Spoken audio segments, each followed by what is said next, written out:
I'm a dreamer, right? I'm a visionary type person. I dream big, like dream big or go home, right? And so action and execution was never my thing. It's just always been like dream, dream, dream, dream, dream. And then I met my wife, and she kind of said, babe, we got to channel this a little bit. So my background is in architectural engineering, and I worked at a company where I was very good at the things that I did, but I knew that something was missing.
If you ever driven around the historic 18th and Vine neighborhood in downtown Kansas City, Missouri, you might have noticed what looks like a castle. It appears as though it housed Missouri royalty, but in fact, this 4-story structure, chiseled out of yellow limestone, was originally designed as the city jail. Built in 1897 with the title of Workhouse Castle, it held mostly petty offenders, vagrants, and debtors. As part of their sentence, these inmates were required to work. Female prisoners sewed prison uniforms, and the men labored in the city's public works department. Designed by Kansas City's architects A. Wallace Love and James Oliver Hogg, the Romanesque revival style was in vogue at the time, inspiring this peculiar castle design for the project. The prisoners quarried the limestone used to construct the building on site. However, they did not assist in the actual construction of the jail for obvious reasons.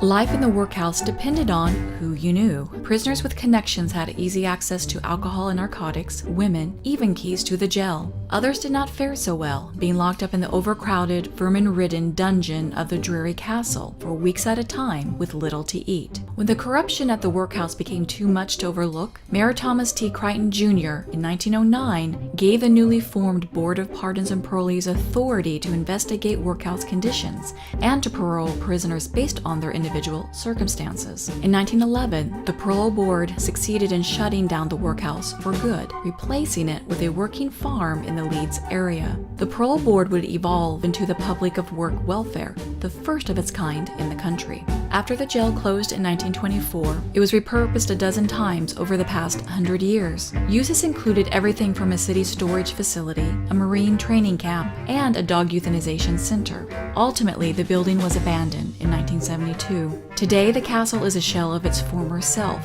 The roof has long collapsed, gutting the building of its 4 floors. Over the ensuing 42 years, the site sat vacant, collecting weeds and garbage. That is, until Daniel Edwards and his then fiancée Ebony Burnside chose the castle as their site for their summer wedding. Having grown up in the area, Edwards was familiar with the castle. For him, this was a chance to give back to the local neighborhood.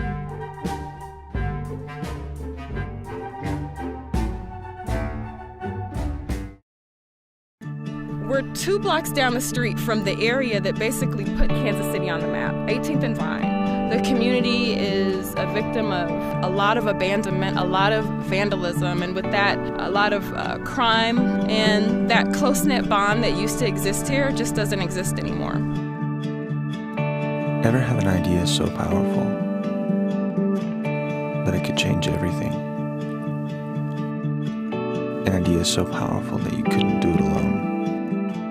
It was a Sunday after church, I think, or something like that, and we were kind of driving around to figure out where we could actually have our wedding at. What outdoor venue could we redevelop and build up? that was around my old high school. We drove down the street, and right down the street there was this huge castle. I had no idea there was a castle downtown. Our overall purpose is to be able to take something that is normally done as a wedding, something that's done in a status quo way, and then do it outside the box in order to make it impact more people.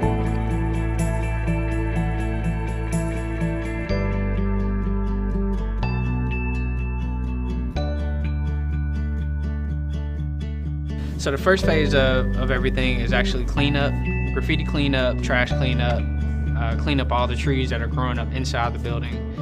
The second phase is actually installing the community garden, putting a community garden in where people can come out and experience. It'll be really nice to where it's an outdoor rooms, outdoor spaces. And then the third phase is actually to get the castle itself up and going. And getting that back in order for people to actually go in there and use it as a workhouse, internet cafe, coffee cafe.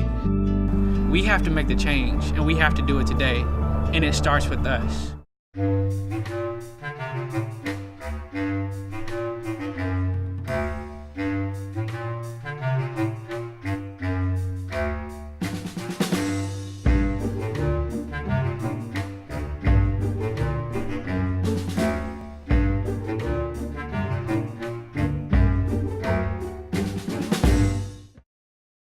I spent 2 years in a hole trying to plan, Daniel, what are you here for? Why are you here? What is your impact?